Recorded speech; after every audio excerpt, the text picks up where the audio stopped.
Hello aspirants, welcome to the UPSC Analyzer. Today we will discuss newspaper analysis dated 20th of December 2022, and if you are finding this analysis helpful then please like, share and subscribe. And यहाँ पर first news है, our deployment is up to level we have never had. तो यहाँ पर line of actual control की बात की गई है। लाइन ऑफ एक्चुअल कंट्रोल को 3 सेक्टर्स में डिवाइड किया जा सकता है, western sector, middle sector and eastern sector. तो वेस्टर्न सेक्टर में 2020 में गलवान वैली क्लैश हुआ था। ईस्टर्न सेक्टर में चाइना मैकमोहन लाइन को मानने से मना करता है एंड चाइना ने रिसेंटली ट्रांसग्रेशन किया था ईस्टर्न सेक्टर में। तो हमारे एक्सटर्नल अफेयर्स मिनिस्टर का बेसिकली यही कहना है कि जो इंडियन मिलिट्री है ये चाइना को जो स्टेटस को है along the line of actual control इसको यूनिलैटरली चेंज करने नहीं देगी एंड हमने अपने डिप्लॉयमेंट को इंक्रीज़ किया है। चाइना के साथ हम चाहते हैं D escalation, disengagement and China के साथ हमारे टाइज नॉर्मल नहीं हैं।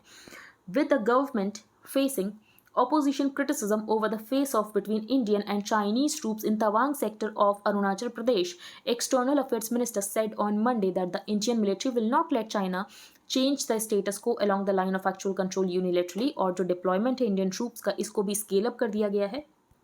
नेक्स्ट है Haryana notifies rules to implement anti conversion laws. तो बेसिकली इसको कॉमन पार्लेंस में लव जिहाद लॉज भी कहते हैं। तो आपको लव जिहाद लॉज, यूसीसी, ये कुछ ऐसे टॉपिक्स हैं जिनके बारे में आपको पहले से प्रिपेयर करके रखना होता है।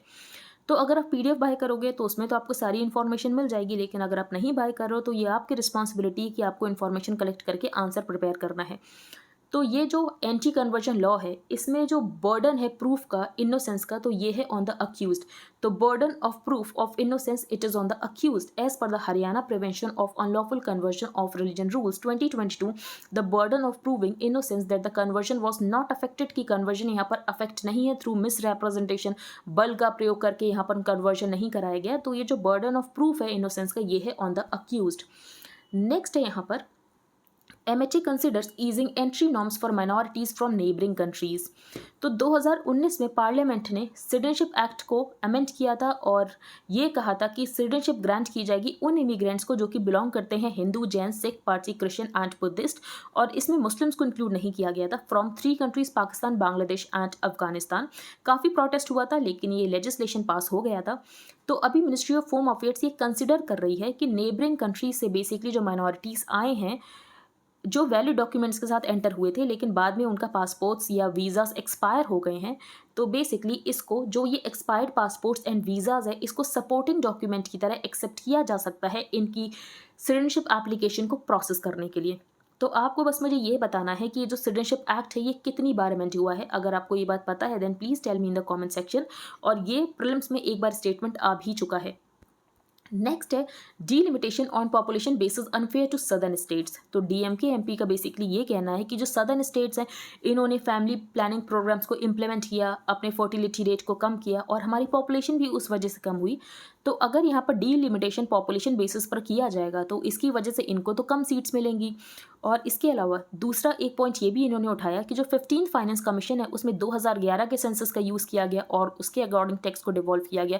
तो 2011 सेंसस के अकॉर्डिंग इनकी पॉपुलेशन तो कम थी और जो नदर्न स्टेट्स हैं जैसे कि यूपी, बिहार, इनकी पॉपुलेशन ज़्यादा थी, तो उनको ज़्यादा डिवॉल्यूशन का शेयर मिल गया और इनको यहाँ पर कम शेयर मिला। तो बेसिकली इनका ये कहना है कि ऐसा तो ये हो गया कि आप हमें पनिश कर रहे हो पॉपुलेशन कम करने के लिए। एमिशंस डिप गवर्नमेंट में मेक ग्रीन स्टील मैंडेटरी। तो यहाँ पर ग्रीन स्टील को मैंडेटरी करने की बात क्यों की जा रही है? क्योंकि बेसिकली जो स्टील है ये बहुत ज़्यादा रिसोर्स इंटेंसिव होता है, हाईली पोल्यूटिंग होता है। 1 टन स्टील बनाने के लिए बेसिकली एमिशंस होता है 3 टन ऑफ CO2 का। तो इसको यहाँ पर कम करना है, उसके लिए ग्रीन स्टील को मैंडेटरी किया जा सकता है। नेक्स्ट बेलगावी। तो बेलगावी जो है ये बॉर्डर डिस्प्यूट है कर्नाटका एंड महाराष्ट्र के बीच का और इसके लिए एक कमीशन बनाई गई थी जिसका नाम था महाजन कमीशन। तो ये डिस्प्यूट है कर्नाटका एंड महाराष्ट्र के बीच का और इसके लिए एक कमीशन बनाई गई थी जिसका नाम था Mahajan commission.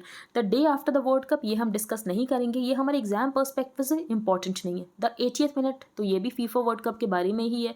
Defending a bad song तो आई थिंक ये किसी मूवी के बारे में है। मूवी का नाम हाँ यहाँ पर मेंशन है, इस मूवी का नाम है पठान। तो ये इंपॉर्टेंट नहीं है हमारे एग्जाम के लिए। Do not unsee this. तो यहाँ पर बात की गई है हूच ट्रेजेडी की। हूच क्या होती है? तो हूच बेसिकली इन्फीरियर क्वालिटी की लिकर होती है जिसमें मीथेनॉल का कंटेंट इंक्रीज हो जाता है और मीथेनॉल टॉक्सिक होता है ह्यूमन कंजम्पशन के लिए, जिसकी वजह से लोगों की जान भी चली जाती है। तो बिहार में जो लिकर है ये प्रोहिबिटेड है, तो बिहार में लिकर प्रोहिबिटेड है, लेकिन ऐसा तो नहीं है कि कंजम्पशन नहीं होता है, कंजम्पशन तो उसके बाद भी होता है, कंजम्पशन अंडरग्राउंड हो गया है वो अलग बात है। और उसके अलावा यहाँ पर जो स्टेट है उसको अपनी मशीनरी भी डिप्लॉय करनी पड़ती है। ये बात है कि अगर एल्कोहलिज्म होता है तो जो विमेन होती हैं मार्जिनलाइज्ड सेक्शन की, उनको उसका ब्रंट बेयर करना पड़ता है।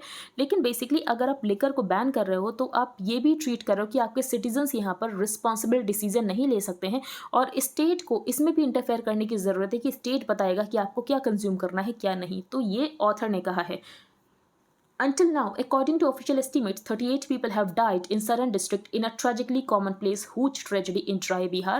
लेकिन जो चीफ मिनिस्टर नीतीश कुमार है उन्होंने सिंपैथी तक एक्सप्रेस नहीं की, और उनका बेसिकली ये कहना है कि कोई अगर जहरीली शराब पिएगा तो वो तो मरेगा ही ना। Alcohol abuse does indeed have terrible social consequences. It is also undeniable कि जो women होती हैं, especially from among the poor and marginalized sections, they often bear the brunt of alcoholism in the family. Yet in 2016, the rules of the Bihar Prohibition and Excise Act sought to punish the families of offenders, including with fines, confiscation of property and jail. बाकी और states ने भी liquor ban को prohibit करने की कोशिश की, लेकिन लिकर बैन कहना और करना बहुत डिफिकल्ट हो जाता है। बेसिकली बात यह है कि कंजम्पशन उसके बाद भी होता है एंड कंजम्पशन अंडरग्राउंड हो जाता है, आपको अपनी स्टेट मशीनरी को डिप्लॉय करना पड़ता है, आपके रेवेन्यूज डिप्लीट हो जाते हैं, क्रिमिनलाइजेशन इंक्रीज हो जाता है, अनड्यू बर्डन आ जाता है on the law and order machinery. तो basically this is not wise decision. The ban in Bihar has caused reported losses of up to rupees 5,000 crores to the government, और citizens को आप basically incapable treat कर रहे हो कि citizens खुद के लिए responsible choices नहीं ले सकते हैं, while treating citizens as incapable of making responsible choices। तो आपको हूज के बारे में पता होना चाहिए। हूज के बारे में हमने एक दिन डिस्कस भी किया था कि हूज का मतलब क्या होता है, और यहाँ पर मीथेनॉल का कंटेंट कैसे इंक्रीज हो जाता है, क्योंकि इनके पास कमर्शियल डिस्टिलर्स नहीं होते हैं तो ये टेम्परेचर को कंट्रोल नहीं कर पाते हैं, जिसकी वजह से मीथेन का जो कंटेंट है ये इंक्रीज हो जाता है, एंड ये जो एल्कोहल होती है ये टॉक्सिक हो जाती है। और इसके अलावा कोई तरीका भी नहीं होता ये जानने का क्या ये टॉक्सिक है या नहीं है, तो वो पीने के बाद ही पता चलता है कि ये टॉक्सिक थी या नहीं थी। Next, the weight of success. तो यहाँ पर बीजेपी की बात की गई है, बीजेपी की गवर्नेंस मॉडल की बात की गई है, जो कि हम डिस्कस नहीं करेंगे। The era of free data is over, तो ये हम डिस्कस करेंगे। यहाँ पर अमेरिका के data privacy and protection act की बात की गई है, जो कि यूएस डेटा प्राइवेसी को रेडिकली ट्रांसफॉर्म कर देगा। तो जब ये लॉ बन जाएगा तो कोई भी कवर्ड एंटिटी, तो बेसिकली डेटा फिड्यूशरी आप कह सकते हो, तो ये कलेक्ट नहीं कर सकती है डेटा को, प्रोसेस नहीं कर सकती है, ट्रांसफ़र नहीं कर सकती जब तक ये कलेक्शन, प्रोसेसिंग या ट्रांसफ़र रीजनेबली नेसेसरी या प्रोपोर्शनेट ना हो। और इसके अलावा यहाँ पर जो सेंसिटिव डेटा है उसको बैन किया जाएगा, उसके यूज़ को, जैसे कि health information, geo location, minors को टारगेट करना बैन किया जाएगा, एंड एक्सेप्ट ऑल बटन्स का भी अलाउ यूज़ नहीं होगा। फिर यहाँ पर बात की गई यूरोपियन यूनियन की जीडीपीआर की। तो एक बार क्वेश्चन आता है प्रीलिम्स में कि बीटीआई ये इन्वेस्टमेंट ट्रीटी किसके साथ है, किसके साथ नेगोशिएशन चल रहे हैं, तो ऐसे क्वेश्चन आ जाते हैं, तो जीडीपीआर आपको पता होना चाहिए। The US is not alone, GDPR set the trend. UNCTAD ने रिपोर्ट किया है कि जो 80% कंट्रीज हैं या तो ये डेटा प्रोटेक्शन लॉ लाने वाले हैं या तो ला चुके हैं। Not all of these laws are as strong as in the US, Europe और Australia. The ones in China and Brazil तो ये moderate हैं। इंडिया एंड साउथ एशिया में लिमिटेड स्कोप के मिल जाएंगे। तो इंडिया का बेसिकली जो यहाँ पर बिल है ये बात करता है कि डेटा लोकलाइजेशन को लेकर कि क्रॉस बॉर्डर डेटा फ्लो हो सकता है, लेकिन उन्हीं कंट्रीज में होगा जो कि ट्रस्टेड जोग्राफीज हैं। ट्रस्टेड जोग्राफीज कौन डिसाइड करेगा, तो ये सेंट्रल गवर्नमेंट डिसाइड करेगी। There is a reason why countries are following over themselves to control and manage data, क्योंकि डेटा जो है, data is the new oil, और ये बहुत ज़्यादा वैल्यूएबल रिसोर्स है। गवर्नमेंट्स को ये बात बाद में समझ आई कि डेटा बहुत वैल्यूएबल रिसोर्स है, लेकिन जो बिग टेक कंपनीज हैं इनको ये बात पहले ही समझ आ गई कि डेटा बहुत वैल्यूएबल रिसोर्स है, और इन्होंने डेटा का यूज़ करके बेसिकली ट्रिलियंस ऑफ डॉलर्स की कंपनीज बना दी हैं। लेकिन अब जब डेटा प्रोटेक्शन लॉज आ रहे हैं तो इनको भी अपने बिजनेस मॉडल को ट्विक करने की ज़रूरत है। लेकिन अगर आप इंडियन गवर्नमेंट को देखो तो इंडियन गवर्नमेंट थोड़ी सुपीरियर है। फॉर एग्जांपल, जैसे कि इंडियन गवर्नमेंट ने यहाँ पर डिजिटल पब्लिक इंफ्रास्ट्रक्चर बनाया, जैसे कि ओएनडीसी इनिशिएटिव आप देख सकते हो, यूपीआई देख सकते हो, कोविन, आधार।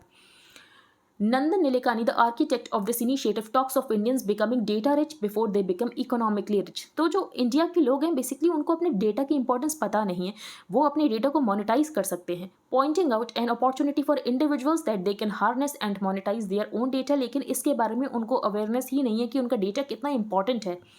बाकी यहाँ पर ओएनडीसी इनिशिएटिव की बात की है कि अगर ओएनडीसी इनिशिएटिव सक्सेसफुल हो जाता है तो ये ई कॉमर्स स्पेस को डेमोक्रेटाइज कर देगा, one the era of free data ये ओवर हो चुका है एंड बिग टेक कंपनीज को अपने बिजनेस मॉडल को ट्विक करने की जरूरत पड़ेगी। To there will be a patchwork of laws across the globe and multinational companies जो कि डेटा से डील करती हैं they will find it very cumbersome to work across all of them. Next है a test of Israeli chutzpah. तो ये हर्ट्सपा इस word का बेसिकली क्या मतलब होता है, ये हिब्रू का वर्ड है एंड इंग्लिश डिक्शनरी में भी आपको ये मिल जाएगा। इट डिनोट्स बिहेवियर और अ पर्सन्स एटीट्यूड जो कि पहले तो लोगों को शॉक करता है लेकिन लोग उस बिहेवियर को एडमायर भी करते हैं but is so confident that they may feel force to admire it.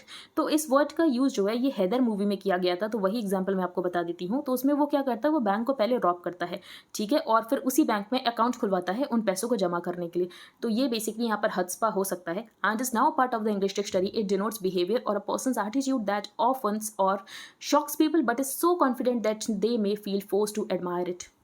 अब हम चलते हैं आगे, गवर्निंग इंडिया इन 2047। तो गवर्निंग इंडिया के विजन डॉक्यूमेंट में क्या होगा बेसिकली कि एआई का यूज़ किया जाएगा, डेटा एनालिटिक्स का यूज़ किया जाएगा, ऑटोमेशन किया जाएगा कि कोई एक फाइल जो है वो एक ही ऑफिसर के पास इतने लंबे समय तक क्यों है, ये ऊपर क्यों नहीं मूव कर रही है, तो इसके लिए डेटा एनालिटिक्स का यूज़ किया जाएगा। तो विजन डॉक्यूमेंट्स प्रिपेयर किया जा रहा है on governance, finance, commerce and industries, internal security and social sector. Next है यहाँ पर the messy economy of Messi's Argentina. तो ये इंपॉर्टेंट नहीं है अब अर्जेंटीना के बारे में, इसीलिए आर्टिकल लिख दिया क्योंकि अर्जेंटीना ने यहाँ पर फीफा वर्ल्ड कप जीता है। तो अगर हम अर्जेंटीना में देखें तो इन्फ्लेशन 92% था नवंबर में, इंडिया में 6% इन्फ्लेशन है और लोग कहते हैं बहुत ज़्यादा महंगाई है। तो आप समझ सकते हो कि जो अर्जेंटीना है वहाँ पर इन्फ्लेशन इतना ज़्यादा है, लोगों की परचेजिंग पावर कितनी ज़्यादा कम हो गई है एंड जीडीपी भी कॉन्ट्रैक्ट हो रहा है। तो आप कह सकते हो कि वहाँ पर स्टैग्नेशन हो रखा है, स्टैग्नेशन है और प्लस इन्फ्लेशन भी है। तो स्टैग्फ्लेशन हो रखा है अर्जेंटीना में और ओईसीडी डॉक्यूमेंट के अनुसार अर्जेंटीना को स्ट्रक्चरल रिफॉर्म्स करने पड़ेंगे अपनी प्रोडक्टिविटी को बूस्ट करने के लिए, इम्बैलेंसेस को रिड्यूस करने के लिए, और जो कॉम्पिटिशन है प्राइवेट प्लेयर्स के बीच में इसको यहाँ पर इंप्रूव करना पड़ेगा, और जो गवर्नमेंट की स्पेंडिंग है इसको यहाँ पर लिमिट करने की बात की गई है। ट्रेंड्स इन ऑर्गन डोनेशन, तो इसके बारे में हमने कल भी डिस्कस किया था कि जो ऑर्गन डोनेशन है ये इंक्रीज़ हुआ है लेकिन जो डिसीज्ड लोग हैं उनसे जो ऑर्गन डोनेशन है वो अभी भी इंक्रीज़ नहीं हो पा रहा है। तो डिसीज्ड लोगों से ऑर्गन डोनेशन क्यों कराना है, तो बेसिकली अगर आपको हार्ट ट्रांसप्लांट करना है या तो आपको लंग ट्रांसप्लांट करना है तो वो कोई आप किसी जिंदा इंसान का तो निकाल नहीं सकते, उसके लिए डिसीज्ड ऑर्गन डोनेशन ज़रूरी है। तो बेसिकली आर्टिकल में ये बताया गया कि इंडिया के लोग बहुत ऑल्ट्रोस्टिक हैं, अगर उनको बताओगे कि आपके ऑर्गन से यहाँ पर 2 लोगों का भला हो जाएगा तो वो अपने ऑर्गन्स डोनेट कर देंगे। लेकिन ये जो ऑर्गन डोनेशन का प्रोसेस है ना, तो लोगों को इसके बारे में ही इन्फॉर्मेशन नहीं रहती है। तो स्पेन में सबसे ज़्यादा ऑर्गन डोनेशन होता है, क्यों? क्योंकि वहाँ पर यह माना जाता है कि हर पर्सन ही अपने ऑर्गन्स को डोनेट करेगा अनलेस वो अदरवाइज स्पेसिफाई नहीं करता है कि उसको नहीं करने हैं। तो यही कंसिडर किया जाता है कि हर पर्सन अपने ऑर्गन को डोनेट करेगा ही करेगा। तो ऐसा कुछ इंडिया में किया जा सकता है। और इसके अलावा ये भी है कि अगर किसी पर्सन ने इंडिया में रजिस्टर कर भी दिया है कि वो ऑर्गन डोनर बनना चाहता है, लेकिन अगर उसकी डेथ के बाद उसकी फैमिली कंसेंट नहीं देती है तो ऑर्गन्स को हार्वेस्ट नहीं किया जा सकता है।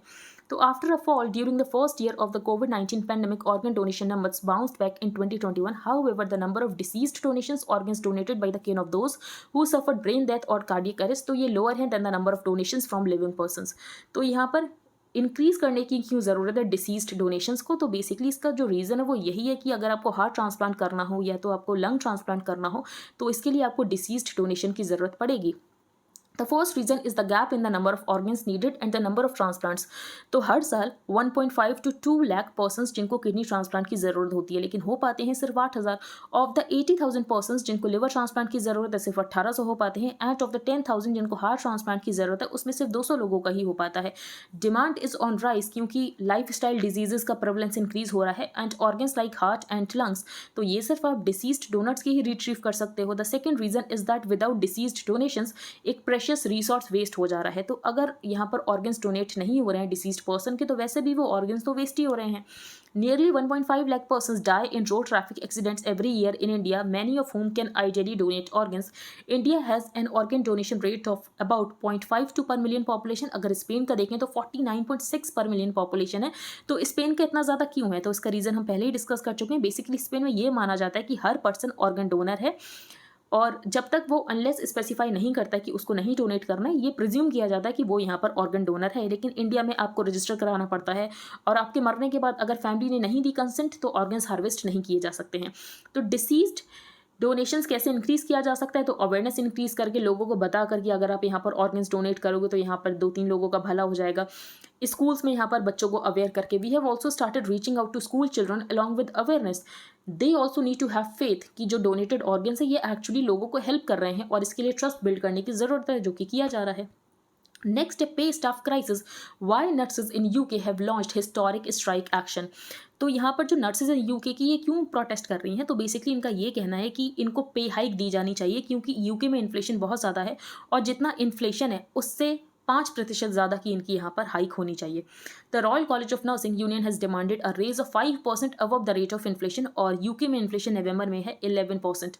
The union has claim that the earnings of its members, तो ये 6% से फेल हो चुकी है इन द लास्ट डेकेड, और इनकी यहाँ पर परचेजिंग पावर बहुत ज़्यादा कम हो रही है, इसीलिए डिमांड कर रहे हैं कि इनकी यहाँ पर हाइक होनी चाहिए, और जो कि यहाँ पर अभी गवर्नमेंट नहीं देना चाहती, क्योंकि गवर्नमेंट के पास इतने इकोनॉमिक रिसोर्सेज नहीं। तो गवर्नमेंट भी यहाँ पर एडमेंट है। As Britain braces for a second day of a strike by nurses of the state-funded National Health Service, the government on Monday appeared adamant on not agreeing to their main demand of salary hikes. Next है kamikaze drones. तो kamikaze drones के बारे में आपको पता होना चाहिए। And बाकी पुतिन बेलारूस में गए हैं, तो बेलारूस में आप कह सकते हो कि बेलारूस में एक तरीके की ऑथोरिटेरियन लीडरशिप है, और ये 28 साल से पावर में बने हुए हैं ल्यूकाशेंको। एंड ल्यूकाशेंको पावर में बने हुए, इसके लिए रशिया इनको हेल्प करता है। एंड आपको अगर मिन्स्क एग्रीमेंट के बारे में पता हो then please tell me in the comment section. Minsk Belarus की कैपिटल है। ल्यूकाशेंको रिलाइज ऑन पुतिन, तो ल्यूकाशेंको जो हैं ये पुतिन के ऊपर रिलाई करते हैं financial fuel and security assistance के लिए। The two men have met 6 times since Russia's invasion, एंड बेलारूस को स्टेजिंग ग्राउंड की तरह यूज़ किया गया था for its abortive assault on Kyiv Ukraine. Though Lukashenko has said repeatedly कि इनके यहाँ पर कोई भी इंटेंशन नहीं है अपने ट्रूप्स को भेजने के लिए। He is under mounting Kremlin pressure कि ये ज़्यादा सपोर्ट प्रोवाइड करे बेलारूस रशिया के वॉर के लिए। नेक्स्ट हम चलते हैं आगे। Dutch PM apologises for Netherlands role in slave trade, लेकिन बेसिकली लोगों का ये कहना कॉम्पनसेशन दो, सॉरी से कोई बेसिकली यहाँ पर sorry can't buy things. Next यहाँ पर DPDB and telecom bills to be cleared in monsoon session, तो यहाँ पर बात की गई है digital personal data protection bill. तो इसके हम इंपॉर्टेंट प्रोविजंस डिस्कस कर चुके हैं। Digital personal data protection bill, तो यहाँ पर पर्सनल डेटा क्या होगा, नॉन पर्सनल डेटा क्या होगा, डेटा फिड्यूशरी कौन होगा, सिग्निफिकेंट डेटा फिड्यूशरीज कौन होंगे, और इसके अलावा यहाँ पर डेटा लोकलाइजेशन को लेकर क्या नॉर्म्स है, स्टार्टअप जो कंपनीज हैं उनको लेकर यहाँ पर एग्जाम्पशन दिया जा सकता है, नेशनल सिक्योरिटी रिलेटेड एग्जाम्पशंस हो सकते हैं, स्टेट एजेंसीज को एग्जाम्पशन दिया जा सकता है। तो ये सारे पॉइंट्स हम डिस्कस कर चुके हैं।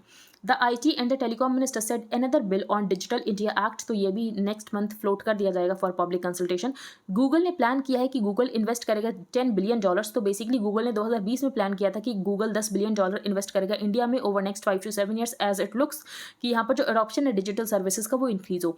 और बाकी जो गूगल है ये IIT मद्रास को ग्रांट दे रहा है आर्टिफिशियल इंटेलिजेंस की बाइसेस को स्टडी करने के लिए। तो आर्टिफिशियल इंटेलिजेंस में वो सभी बाइसेस होंगी जो कि ह्यूमन में बाइस होती हैं।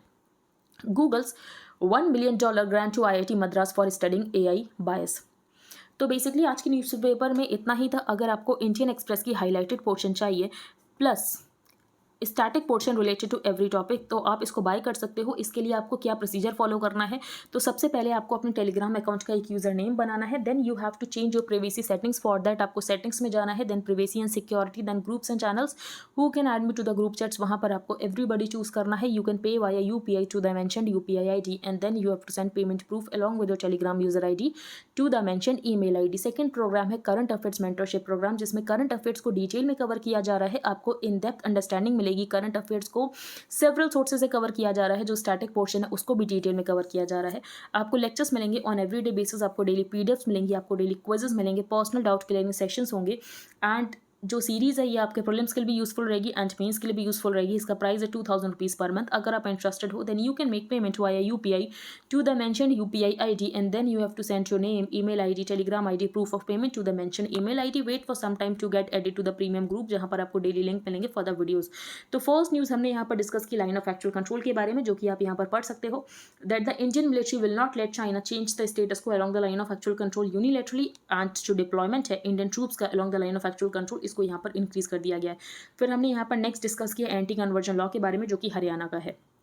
फिर हमने यहाँ पर डिस्कस किया जो MHA है, मिनिस्ट्री ऑफ होम अफेयर्स, ये कंसिडर कर रही है easing norms for minorities of Pakistan, Afghanistan and Bangladesh, जो कि इंडिया में एंटर हुए थे ऑन वैलिड डॉक्यूमेंट्स, लेकिन बाद में उनके पासपोर्ट्स एंड वीज़ाज एक्सपायर हो गए थे। तो बेसिकली ये जो एक्सपायर्ड पासपोर्ट्स एंड वीज़ाज हैं, इनको सपोर्टिंग डॉक्यूमेंट्स की तरह यूज़ किया जा सकता है टू प्रोसेस सिटीजनशिप एप्लीकेशंस। फिर नेक्स्ट हमने यहाँ पर DMK MP की बात के बारे में डिस्कस किया। इनका ये कहना है कि अगर पॉपुलेशन के बेसिस पर डिलिमिटेशन किया जाएगा तो इनको तो यहाँ पर नुकसान हो जाएगा, और एक तरीके से ये एक डिसइंसेंटिव का काम कर रहा है कि इन्होंने अपनी पॉपुलेशन को कम किया, लेकिन इससे इनको फ़ायदा से ज़्यादा नुकसान हो रहा है, और इनको यहाँ पर जो टैक्स डिवॉल्यूशन में शेयर मिला वो भी यहाँ पर कम मिला। DMK MP said the 15 Finance Commission guidelines had set 2011 census as the basis of devolution of funds to states and UTs. Next हमने यहाँ पर ग्रीन स्टील के बारे में डिस्कस किया कि ग्रीन स्टील को यहाँ पर मैंडेटरी बना सकते हैं। जो एमिशंस स्टील इंडस्ट्री से ये 15% से कम हुए थे बिटवीन 2005 एंड 2022, एंड एडिशनली 10% से और कम करना है 2030 तक। और बाकी यहाँ पर जो स्टील सेक्टर है बहुत ज़्यादा पॉल्यूटिंग है। Today the production of 1 ton of steel means emission of 3 tons of CO2, तो इसको यहाँ पर कम करना है। बेसिकली बेलगावी के बारे में डिस्कस किया, जो कि कर्नाटका एंड महाराष्ट्र के बीच का बॉर्डर डिस्प्यूट है, एंड इसके लिए बनाई गई थी महाजन कमीशन। फिर हमने यहाँ पर हूच ट्रेजिडी के बारे में डिस्कस किया, एंड बिहार में जो लिकर है ये बैन है, लेकिन उसके बाद भी यहाँ पर कंजम्पशन अंडरग्राउंड होता है और लोगों की यहाँ पर जान भी जा रही है। नेक्स्ट हमने the era of free data is over, इसके बारे में डिस्कस किया। देन हमने एक वर्ड का मीनिंग डिस्कस किया, जो कि वर्ड है हर्ट्सपा। इसका क्या मतलब होता है बेसिकली, तो ये हिब्रू से वर्ड लिया गया है एंड ये इंग्लिश डिक्शनरी का पार्ट बन चुका है। बिहेवियर और अ पर्सन्स एटीट्यूड, जो कि पहले तो शॉक या ऑफेंड करता है लोगों को, लेकिन लोग बाद में उसको एडमायर करने लगते हैं, but is so confident that they may feel force to admire it. Next यहाँ पर विजन डॉक्यूमेंट क्या हो सकता है at the rate 2047, vision India at the rate 2047 document, तो उसमें AI को इंक्लूड किया जाएगा, डेटा एनालिटिक्स होगा। नेक्स्ट हमने यहाँ पर डिस्कस किया है अर्जेंटीना की इकॉनमी के बारे में। तो अर्जेंटीना में चल रहा है स्टैगफ्लेशन, स्टैगनेशन भी, इन्फ्लेशन भी है। ट्रेंड्स एंड ऑर्गन डोनेशन, तो यहाँ पर जो डिसीज्ड ऑर्गन डोनेशन है इसको इंक्रीज करना है, उसके लिए अवेयरनेस को इंक्रीज करने की ज़रूरत है, जो स्पेन करता है कि हर इंसान को यहाँ पर ऑर्गन डोनर कंसिडर किया जाता है जब तक वो अनलेस स्पेसिफाई नहीं करता है। Pay staff crisis, why nurses in UK have launch historic strike action, क्योंकि UK में बहुत ज़्यादा इन्फ्लेशन है, तो उनका ये कहना है कि इसकी सैलरी में इंक्रीज होना चाहिए। नेक्स्ट हमने ल्यूकाशेंको के बारे में डिस्कस किया कि जो रशियन प्रेसिडेंट है ये बेलारूस में गए हुए हैं, एंड आपको मिन्स्क एग्रीमेंट के बारे में मुझे बताना है। नेक्स्ट हमने DPDP बिल के बारे में डिस्कस किया, एंड आई होप आपको सब कुछ क्लियर हो गया हो। अगर आपका कोई भी डाउट हो तो आप टेलीग्राम ग्रुप पर पोस्ट कर सकते हो। If you liked the video then please like, share and subscribe. Thank you and have a nice day.